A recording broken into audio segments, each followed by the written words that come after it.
kids be successful. November 13th, we're partnering with Meridian Health to provide a anti-bullying speaker. Fabian will be in to do convocations at both North Side and South Side. Again, just another wonderful part of our partnership with Meridian to provide some additional supports and resources for our students. Today, we had some wonderful veterans programs in our schools. I was able to attend Grissom and Northside. I know Northview had one as well. Just a great opportunity for our kids to celebrate veterans and what that means for our schools and our community, and just folks right here in town that have had poured into our community as in their military service. We also have Marian University coming in this week. We are going to host the literacy cadre, where a number of school districts and schools from across the state who are participating in the literacy cadre will be here. We're going to start the day at East Washington, do some walkthroughs, some learning walks through some of those classrooms to look for best practice and reflect on instructional strategies. And then we'll come over here. They'll come over here and end the day with Marian University. Again, just another opportunity for our folks to learn and grow in their craft, specifically related to literacy at the elementary schools. We kicked off my CEO advisor, my parent advisory council kicked off, had a tremendous meeting, getting to know folks from representative from each building. And they were so excited that we're going to meet sooner rather than later. We're going to try to get another meeting the 1st of December. Took just a quick poll on some things they'd like to know about. So kind of want to do some level setting with them. Talk about House Bill 1315, talk about our innovation strategic plan, and catch them up on some of our special programs was the highest interest from that group. And then last two things we have, last couple of days, 24th, 25th, before Thanksgiving break, following on the 26th. So hope folks take time to enjoy families and enjoy their family during that time and give thanks for certainly all that we have. And then the community sing, that will be before our next school board meeting on December 7th at 2:45 at the Field House. All the music has been submitted. I think artwork is due tomorrow, the 13th, or 2 days, the 13th for the program and for the seasonal card that we send out. So lots of going on, lots of things to celebrate, be thankful for, but also look forward to. Okay. Thank you, Dr. Reynolds. Any questions for Dr. Reynolds? What was that number? One from each building. Yeah, one from each building. So I'm going to, at this point, go ahead pursuant to Indiana Code 20-28-9-27 and acknowledge receipt of notice from DOE as it concerns state tuition support and funding floors, and would acknowledge receipt of that notice and would ask that it be entered into the minutes of tonight's meeting and that it be published, the notification be published on the website within the next 30 days. Okay, put that down. Okay, with that, a bit of housekeeping taken care of. Southview Elementary.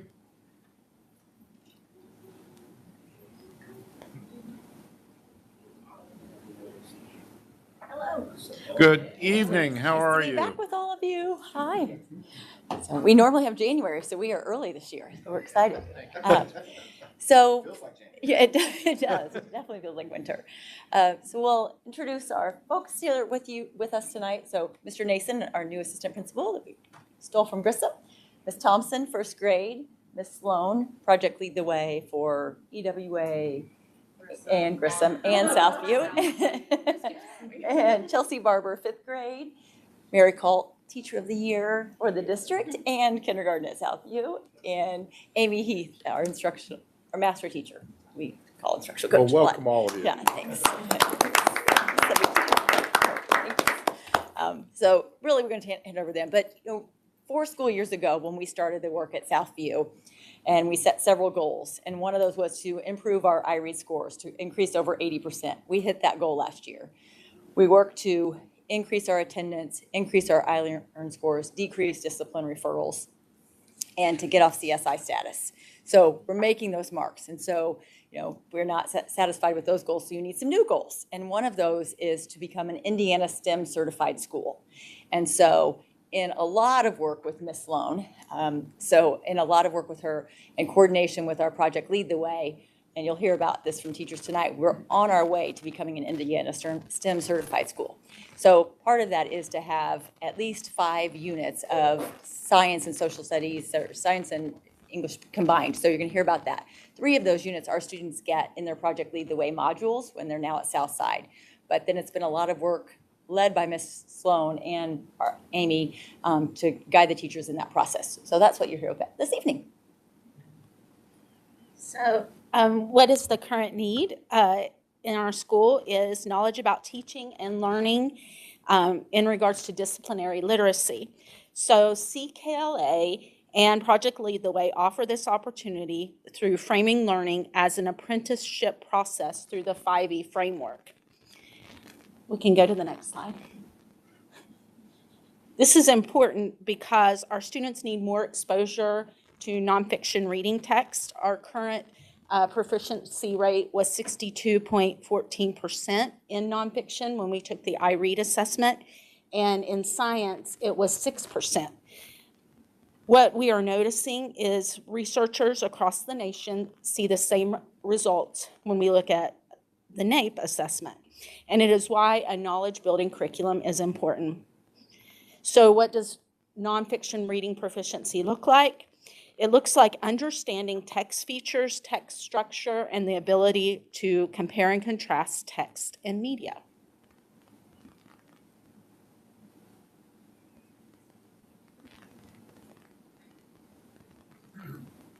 So I'm going to kind of walk you through our process of how we got this underway. First, I'd like to kind of brag on our instructional leadership team because they're the ones that the administrators rolled this out, but they've really done the heavy lifting and all the legwork and the planning, and we know how many hours that's taken. So, the teachers behind me and the teachers in the school have really done a great job of buying into this idea and really running with it. So really it's them that have done really the great work with it. But so what we have done is we've looked at each CKLA knowledge unit for each grade. We looked at the scope and sequence of it and where can we pair that with Project Lead the Way. And so here's an example. This is kindergarten's CKLA knowledge units. And then you can see the 4 units in which it kind of paired with Project Lead the Way.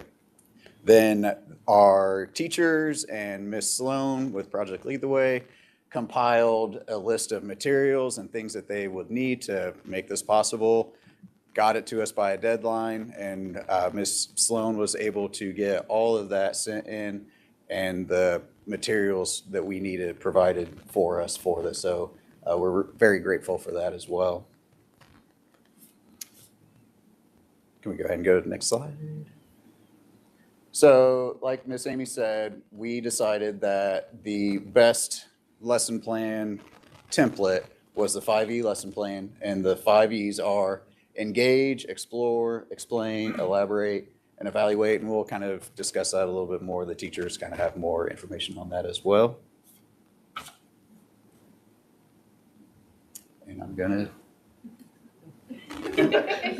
Okay, so kind of how do we get through this planning process? So I do have a quote that I wrote down that I want to start with that kind of gets us into that STEM mindset change, because that is the most difficult part of starting this, is getting teachers to switch their mindset from I am inside of this box to stepping slightly outside of the box. Okay, so the quote I have says, above all, don't fear difficult moments. The best comes from them. And that's from Rita Levi Montalcini. I did check on how to pronounce that name. It is Italian. I am not Italian, but I tried. So that mindset change is I am creating my own unit using CKLA and PLTW as a resource. Okay, so we're still following our CKLA knowledge, but we have to view it in a different light. Okay, we have to go through and we have to see what kind of framework can I make from CKLA and PLTW and how do I mash them together. So when it comes to that, if you scroll to the little framework one, okay, so we look at the framework, we create a framework for it. We look at CKLA and we say, what are my lesson topics? Okay, so we look through and we say, I'm teaching this, this, this, and this. And then we look at Project Lead the Way, the pairing, the one that goes best with it, and we say, what does Project Lead the Way teach? And where are my overlaps? Okay, which one does a better job of teaching this particular concept? All right, and then after that, we look and we say, okay, which activities from Project Lead the Way pair with this concept that I am teaching? Are there things from CKLA that I can take out? Are there things from Project Lead the Way that fit in? And then if there's anything that doesn't necessarily mesh, we can pull extra activities into it. So the reason we want to do this is we want to have higher engagement in our knowledge. Okay, so we can teach knowledge, we go through the knowledge, we go through all of the lessons, but is it engaging for everybody? And that's why we've decided to kind of mesh the two together. There are times where we have to pull outside of Project Lead the Way. So that's where that mindset change is essential, because Project Lead the Way, we don't have to follow it to a T. Okay, we're just using it to see how can this help CKLA. But there are times where we have to pull outside activities into it.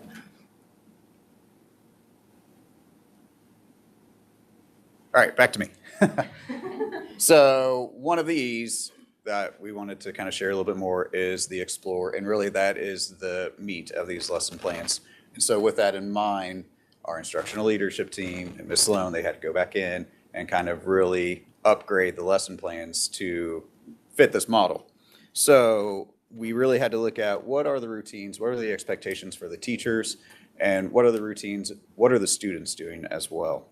One example of that is with writing. So another focus in our school this year is writing, and we want to raise our iLearn scores in that aspect as well. So Project Lead the Way has been incorporating a lot of writing in the lessons as well. And Ms. Sloan has been really diligent about coming to our learning walks and making sure that she is present. And she is picking up those skills and those practices that all of our teachers are getting. So she's been really great at coming for those learning walks as well. And then she's going to utilize those skills and take them back to her Project Lead the Way groups and work with those writing aspects in those lessons that she's doing there. So now we're going to have some more teachers come and talk to you about what they're doing.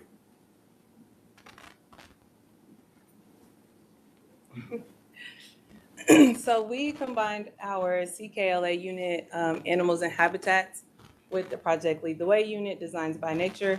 And in that photo, you can see that we took a nature walk at the Minnetrista. You can scroll to the next one. Some of the activities we did were sorting animals by habitat, and that was actually planned by our Ball State students. So they were working on animals and habitats at the time, and it just meshed together, and we happened to be working on the same unit at the same time. So that worked really well. We did some picture matching with parents and offspring, and then our final project was a biomimicry mask. And that is where humans study and imitate designs found in nature. For example, airplane designs being inspired by birds, or spider silk inspiring fabric design. So we made masks with false eyes to imitate how animals camouflage and influence perception of their predators. So the kids got a ton of supplies, and it was a free-for-all. They were able to create and make these masks, and they were really good. I hate that I don't have pictures for it because it was last year. But if you look it up, you can look up moths, and they have these big circles on their wings, and it's just to like trick their predators to make it seem like they have false eyes on their back. So the kids really enjoyed it, and they did a great job making those masks. You can go to the next one. Our community connection was a field trip to the Minnetrista, and they had a lot of things to go with both the CKLA and the Project Lead the Way unit. So it was a perfect field trip for them. We did a nature walk, as you've seen in the first picture. There was a video, but they had cricket sounds, so the kids got to learn how bugs and insects communicate. And then they had a bug sorting activity. And in that picture, one of my students drew a whale communicates by singing. So they learned a lot throughout that lesson. I think it's one of their favorite ones because we talk about animals a lot. So. So we combined our CKLA unit taking care of the earth with the PLTW unit living things and its impacts. So CKLA taught us about the earth, pollution, recycling, and other ways that we can help the earth, while PLTW talked to us about living things and how we can further help that impact in our environment. So one of the culminating activities for that was our kindergartners got to do a beaver simulation, and that is what you kind of see happening in this picture. So we have 4 kindergarten classes, so we each went 2 and 2, and the kids either got to be a tree, water, or a beaver. And so the beavers went, cut down the trees, turned them into logs, and then the logs stood, made the dam, and then the water had to try to figure out how to get through as the dam kept getting bigger. It got them up, it got them moving, and it got the conversation going as to, okay, well, how do the beavers impact the environment? How do we impact the beavers? How is the water? How are the things that live in the water affected? And that was what we did for that. And we also recently this year put together our CKLA unit, the 5 senses, with healthy habits. So we talked about all our 5 senses and how those work together. And then we also pulled in the healthy habits unit to talk about germs. We talked about our mouths. We practiced flossing with different marshmallow things. And so it really upped that engagement into something that is typically, can be a lot of them sitting for 5-year-olds, but it really upped that engagement for them with that.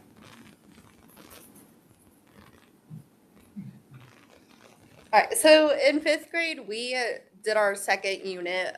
We actually got to do it pretty early on. And so we started our 2nd unit, which is called Early American Civilizations, where they learned about the Inca, the Maya, and the Aztec. So we started the unit by using some of the Project Lead the Way. It's called in the infection detection. And what they do is they take this little powder, and we just simply play like a modified heads up 7-up. So what I do is I pick one student, and I put a little bit of this powder on their hand, and then we play heads up 7-up, and so they're touching each other doing the game. And then at the end, we take a little black light and we just look at their hands, and they notice that there's stuff all over their hands, which is the powder. And so they then have to track who was the original carrier of it, because then they had the more, typically it was all over their clothes. But then they saw like how easy it was to transmit. So all they did was touch somebody's hand, and now those germs have been passed. And so in the early American civilization, they learned that some of our tribes and whatnot go and are either disappear or they lessen because of diseases that were brought by other civilizations. And so they are connecting that dot of like, oh yeah, we watched how quickly it was passed. And then thankfully this actually then pulls in even the Native American unit, because then they'll remember, oh yeah, they brought that disease. We remember how quick. And then to make a personal connection, we were even able to talk about COVID a little bit and be like, this is why hand washing was so important back then, because you see how easily it was spread. Because later in the unit, then we had them do a research project where we tested different hand washing methods using temperature, time, and a type of soap. So we used hand sanitizer, we used bar soap, foam, and then gel soap. And so we did like 30 seconds of each with hot, cold, and warm water. And so then they used a chart and they recorded all of that data. They took that data and then put it into a paragraph using the race response format to say like, this is what I believe the best method of hand washing is, and this is why. So they would bring in that chart that they made, and then we made posters that could be like hung in bathrooms to like show little kids like, this is the importance, because if you're not actually washing for 30 seconds with soap, then you're not really washing the germs away, you're just getting wet hands. So yeah. Yeah, good stuff. So that's just a snippet of what's been going on, but really the ultimate goal is that when we put all of these units together, talked about this for a while, but making Southview that really sought after school. And so when we get that big STEM certification banner on the side of our building, which is coming someday, so just one more of those notes to really pull Southview in and talk about how are we different and how are we excelling in this area. So what's the timeline on being able to obtain that? Yeah, 3 years total. So we started it last year. So Okay. hopefully by the end of next year. Okay. So make sure I understand it. The CKLA is your literacy Correct. curriculum. And Project Lead the Way is more STEM-based, right? Correct. So you're meshing those to have knowledge-based literacy effectively correct. So does it, I assume it adds both strengths to the students, hopefully. Yes.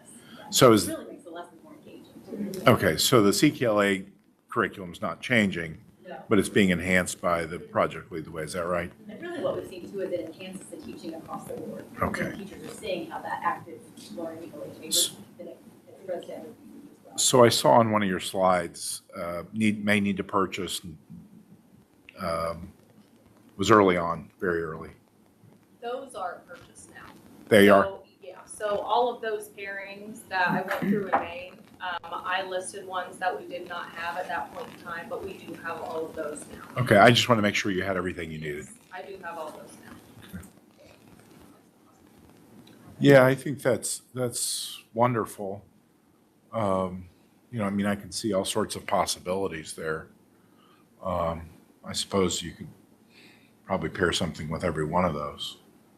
How are things going at Southview? Awesome. Yeah, Our I attendance is up. yeah, I understand. That's, Yeah. So this Friday, we're starting a new thing. So our attendance is up across the board this year, which we're really excited about because that has been a battle we continue to fight. But this Friday, we start a new process where if you're there all week, then we're going to release grade by grade. And the kids are so excited. You get to run a lap around the entire school. One lap. And then you come in and you get a sticker. And so, because you were here all week. So it's Soaring with the Stars. And so we're Okay. starting Soaring with the Stars on Friday. So, out of kindergarten, if you have Monday morning, he says, today, the day I run the cafeteria. Not yet, buddy, not yet. So, why don't you do this? Why don't you suggest that if they're there 3 weeks in a row, I'll buy them a book. Okay. Book, they can pick from, you come up with 3 or 4 categories, sports, stories, come up with some categories, and I'll purchase the book. Is 3 weeks too much? Should we go 2, or if it's 3 weeks? 3 weeks is not too much. Okay. Okay, so if they're there 3 weeks in a row, I love stickers. I'm a huge sticker fan. Don't get me wrong. And then you just email Chuck or whoever and let me know what books to pick up, what categories, and Jennifer and I'll cover that. I'll take you up anytime. Chick-fil-A last year on you, I appreciate that. Anything else that's burning on any one of you that you need to have tended to at all? So we will, you're just going to give us the opportunity to brag.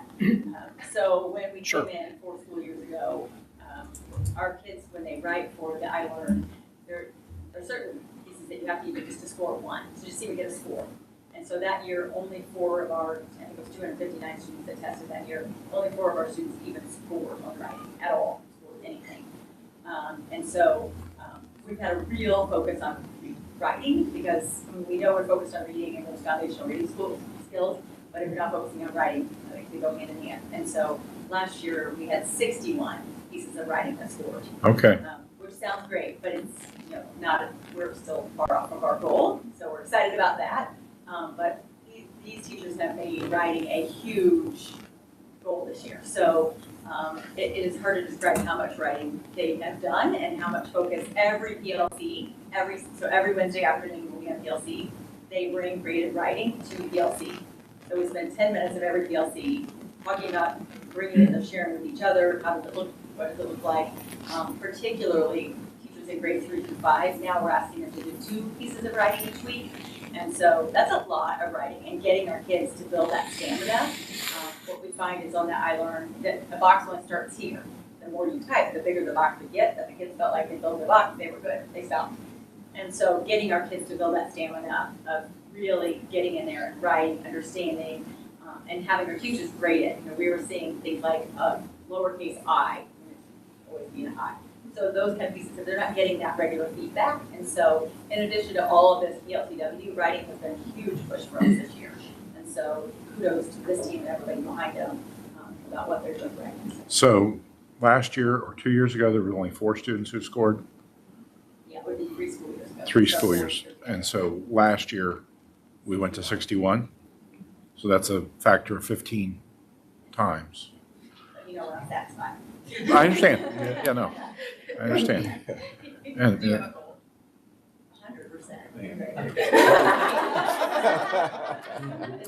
I mean, everybody should be scoring, right? 100% should be scoring. to have some score. Right. Anything else? Needed? I will say based off of what we've been doing just as a 5th grade teacher who really focuses on writing, when we started doing a race, like a breakdown of race, like a real breakdown, my kids were scoring week 1, 2s and 3s. And then I just got back a bunch of them today, and I don't think I saw a score less than 15 points. And that's just what we do in the 15 minutes during the writing block alone. And then we do another 30 at the end of the day in 5th grade of where they're really answering our prompts with 2 sources. But I mean, just in the 15 minutes we do every day in our reading block, all of my kids have gone from scores of 2 to 14 and up out of 20. So I mean, just in That's 2, really 3 good. weeks alone, my kids in my classroom alone are already soaring from where they started. So. And by the way, I like your infection lesson. Yeah, the kids really love it. They think it's disgusting, but then they took the thing and went all over me, and I kind of made a mess when I first opened it for the first time, and it was all over me. They're like, "Miss Barbara, that's disgusting." I was like, "Well, then that's what happens when you don't wash your hands and you hug me a bunch. So that's why you gotta wash your hands." Well, you can tell your students that we've come quite a ways. I mean, when I was a kid, I don't remember washing my hands ever. I know some people at restaurants I've seen come out of the restroom that have the same posture. Yeah, and so I mean, just these things that, and the notion of spreading infection. How long did it take certain civilizations to get that? They were grossed out when they washed hands and came back and looked under the light. They were pretty grossed out when they realized, oh, my normal hand washing habits are disgusting because my hands are not any cleaner. So if anything, yeah, because then they saw in between their fingers and in their nails, and they're like, oh, why we wash our hands and we wash them. So Some of my older law partners who go unnamed have disgusting hand washing. I think that's just a fantastic lesson. So thank you. And any other questions? I do. So the certification is going to take you 3 years to get there. Who gives you the certification? Second part, Department of Education. Do you have to recertify every year or is there a frequency with which you have to go do that? Not in my experience. Once you do it, you're good. Interesting. Yes. Okay, nice. I have one more. Go ahead. Earlier in the presentation, there was a slide that talked about iRead. It says 62.14% proficient in basic reading, and it says nonfiction. That kind of piqued my interest. Is it different for the kids to read nonfiction versus fiction? What does that mean? I guess I'd never really thought about that. Right.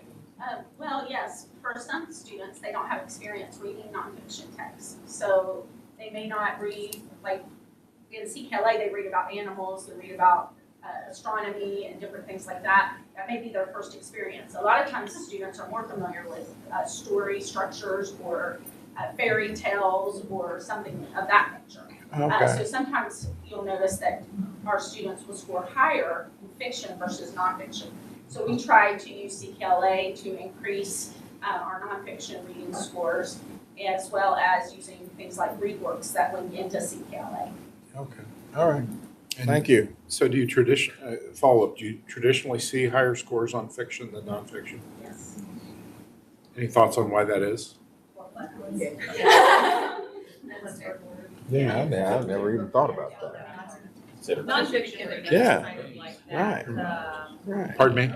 Nonfiction reading it's more of an interest. You know, when you think of nonfiction, everybody has their own interests when it comes to those things. So if they're reading a text that they're not necessarily interested in, their knowledge retention is going to be lower. Whereas they're reading, you know, a nonfiction text that they're more interested in, you know, they're going to remember those things. So when you think of a fiction text, you know, it's those fairy tales, those elaborate stories, you know, those hook readers a little bit better than a nonfiction text does. Okay. Last question. Mike? Yeah. So talk to me, so Southview was in the conversation, we know that, so families are like, constrained. So like, what are you seeing, are there barriers, the resources that impact what you all can do in the classroom? How are you kind of like using some of those things? Yeah. A lot of ways. Our family navigator is phenomenal, and so she's probably the busiest person in our school. So there are a lot of things that we're doing. I mean, getting them to school is number one. So it is not irregular for Kara or Karen when you're so in a young kid. They miss the bus, and then there's going to be involved in to drive them to school. So getting them to school is the number one piece, and then working with those families. What are the barriers that are keeping them out of school? Like families don't have heat, don't have water, don't have clothes. So just getting them to school is the first piece of that. Right now, with some of the other things that are going on, Smart Eye, we're having a supplemental food giveaway. We're working with First Credit, they have a $2,000 grant. We've had a lot of other donors. There's the Muncie Police Department and Fire Department are having a competition to see who can gain the most food. So we have an entire room stock full, and we're the South families that we've advertised. So fully expecting, so we advertise that on Friday. Lots of families have then contacted us. I don't have a car, how can I get that food? Those are our families that need it most, and they don't have a car. So working to get that food to them. We've had more hungry children in the last week than ever. I mean, I never thought we'd be in a place in America where we'd be really seeing hungry, really hungry kids. Families that have never asked us for support are asking us for support. So getting them to school, getting them fed, making sure that their water heat is turned on, those pieces are our first priority. And then those other pieces of what we do. The book machine that we have at school, finding any way to, oh, you earned a token, and you earned a token, and you earned a token, you know, trying to find those ways. We know that every kid should have at least a minimum of 10 books in their house, and, you know, if it's between buying books or buying groceries, there's no question. And so, you know, getting our houses stocked with books that kids are at the ready to read in the evening, and then giving our families other sources like that. And our Ivy Tech partners, they just provided $1,000 worth of coats. And so, even for our preschoolers, and so it's been really wonderful. We have really good partners. So 8-12, I just met with Taylor Beasley this week. So next semester, we're going to start a GED or high school equivalence league class in our building, so in the evening. So rather than having it here at the MAC, they also do it at the Rock Center, which is our neighborhood as well. But then one will be offered in our school after school. We're making sure that it's before the bus in so that parents can get on the meds. So working to coordinate a lot of those efforts to get our families what they need as well. What we've also found is that parents are always driving because they don't have a driver's license. And so working to get some sources together to help them get their driver's license as well. Other questions? Saturday play days, have you guys had any? How did it go? November 1st. How did it go? It was fun. It was a good time. You missed it. How many did you have? Mr. Grimm was there. Hi, he was there. I don't remember, Mr. Grimm. Do you remember how many we had? We had 60 sign up. And Probably about half. yeah. It's been kind of, Grissom was the same way. They had a few more signed up and a few more kind of, seems like about half of what signs up actually shows up. Is that transportation again, probably, or do you know? So 30, 35 kids? We really thought that they wanted to Students. out the day after Halloween. But I don't know if they had a Halloween hangover. You know, I don't know. So, I mean, we thought with all that sugar, you want to get your kids running, but it might have been. Well, and we have funding through the year. Yep. So, and some of that funding if our numbers were running at that rate, we could repurpose for books also. So I would assume. Yep. Yeah, so keep in mind that possibility. Anything else? Your social needs, obviously, that's, it's just extremely challenging right now. Okay. Anything the board can do to help mitigate that? No, I wish they could tell you that. Okay. Do we still have food that goes home with them on weekends at all our schools, or? You don't have a backpack program on Fridays, do you? We give it away.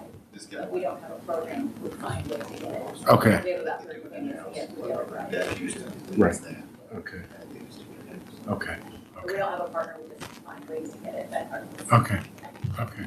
Our family navigator is savvy. Okay. So you are finding some stuff to give out. Okay. Anything else? Okay, thank you so much for all that you do.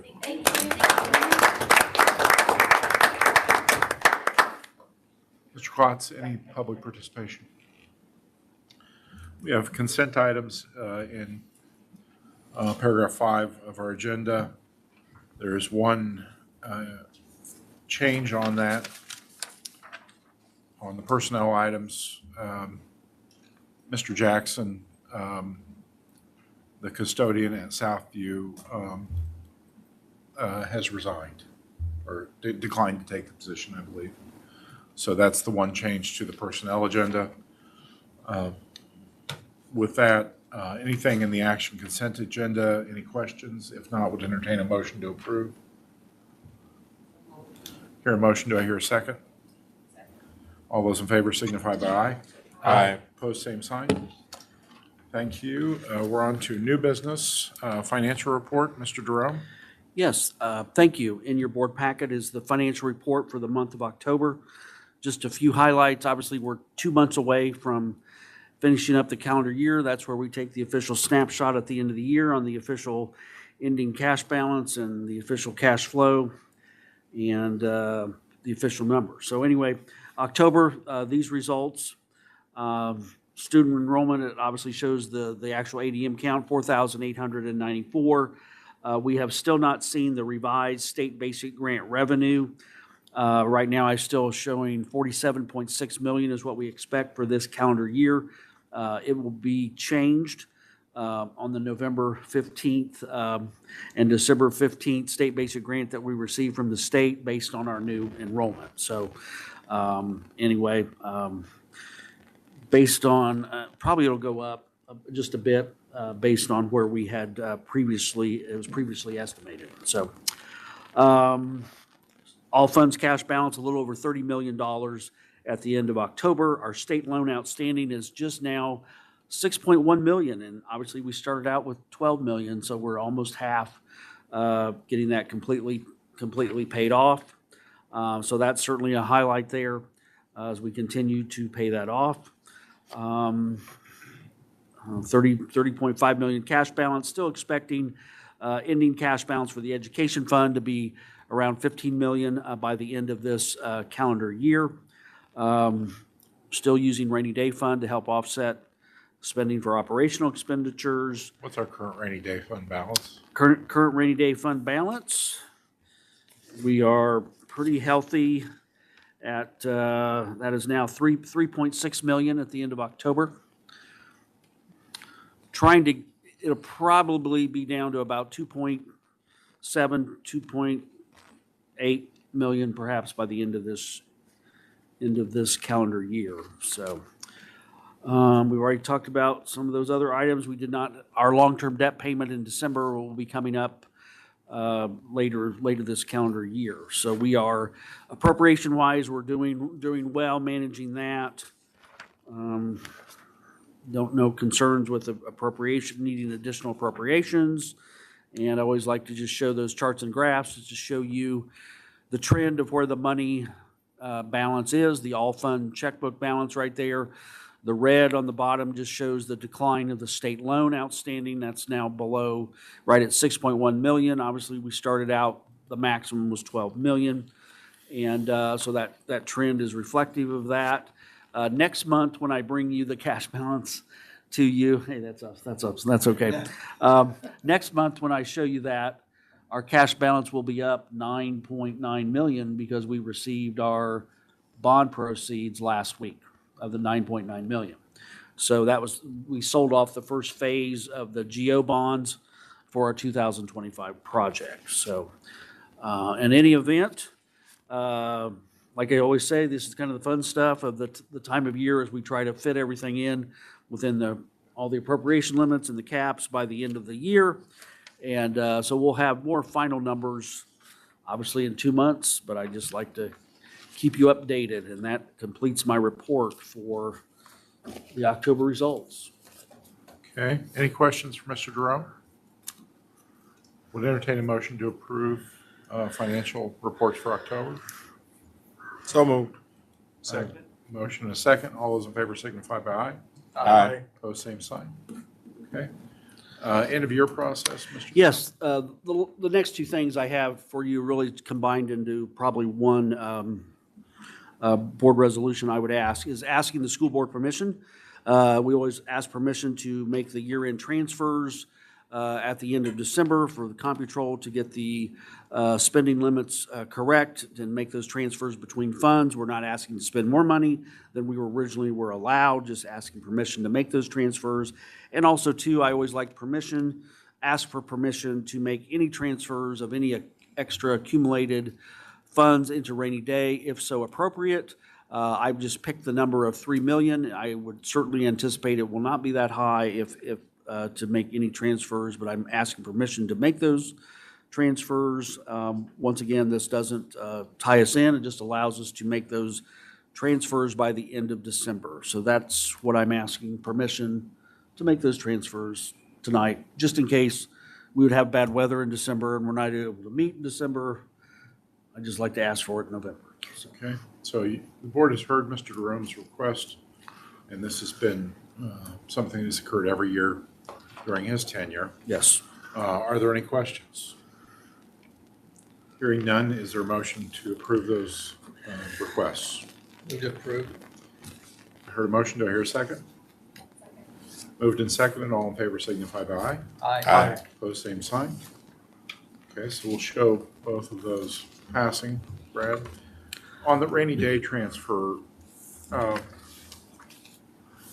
what would be your best estimate as to what will transfer at the end of the year? What I'd like to be able to do is balance out and anticipate the 2026 spending for rainy day. I believe for our budget process for 2026, we asked for an appropriation of 1.8 million, knowing that we probably need to spend about 2.7, 2.8 million in rainy day next year. So to answer your question, I might be looking maybe at a minimum of 600,000 or 700,000 to transfer. Perhaps we'll see how that goes. I don't want to transfer too much. I can always come to the board and ask for permission to transfer in 2026. The other thing I have to balance out is making sure, as we've talked about operation fund, is making sure that we're allowed to transfer up to 15% by the end of the year of total revenue. So right now, I was still projecting about 6.9 million to make the transfer.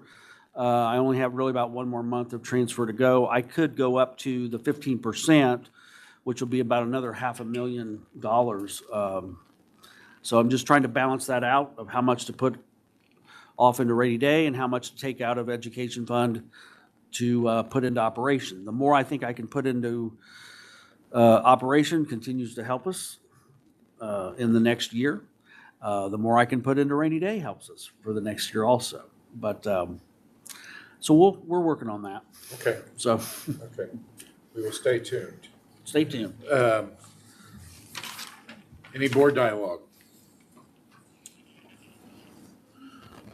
Anything? Mr. Heater and I met with Mr. Jerome and Dr. Reynolds and representatives of Baker Tilly to talk about school finances as we continue to seek to address the challenges that have been created. There's more to come on that. Assess valuations, I think, are due out, at least Mr. Jerome has been told, later this week, the 14th. And then we've asked for some projections similar to what you've seen before based on those actual assessed valuations. We will reconvene in January and then report back to the board as we move forward, as we examine all of the potential options for MCS as we move into the next couple, 3 years. So right now, those discussions are at a preliminary stage. Those are based on the information that was presented at the Board of Trustees meeting for the university and also addressed in a prior board meeting where I outlined those challenges that are facing Muncie Community Schools, among other places similarly situated. Any questions? Okay. Mr. Klotz, any media inquiry? Okay. We have a guest tonight. Is that your son? No. He's just in the band, same age as my son. Grew up with him. With Reg? I grew up with Reggie. Okay. What's your name? Aiden. Aiden? Are you here for social studies or just to observe? Wow. Thank you for coming. Yeah, that's fantastic. Do you have any questions concerning anything we've done? Okay. Well, you are welcome back anytime, and we were pleased to have you. So thanks for being here. Are you a senior? Yep. What are you going to do? I think I'm going to go to college for youth education. Wonderful. Where are you going to go? Good. And do you play the trombone, did I hear? Yep. Okay. So you guys are Like, basically related. Band of brothers. Education, I heard you booming as you were pulling into the lot. Who's your favorite trombone player? Okay. Who's the big band guy that played trombone? Is that Benny Goodman? Or Glenn Miller? Glenn Miller. Have you seen the Glenn Miller story? You got to watch the Glenn Miller story. This weekend, cue it up. It's Jimmy Stewart. It's fantastic. I'm serious. You'll love it. Maybe not, but. Okay. Thank you for coming. We ready to go? Everybody ready to go? Okay. Oh, you were right on time. You want to do the motion? You want to do the motion? Okay. Do I hear a second? Oh, I see a second. All those in favor signify by aye. Aye. Opposed, same sign. Go. You're moving quick for it. Well, I knew that I was on a timeline.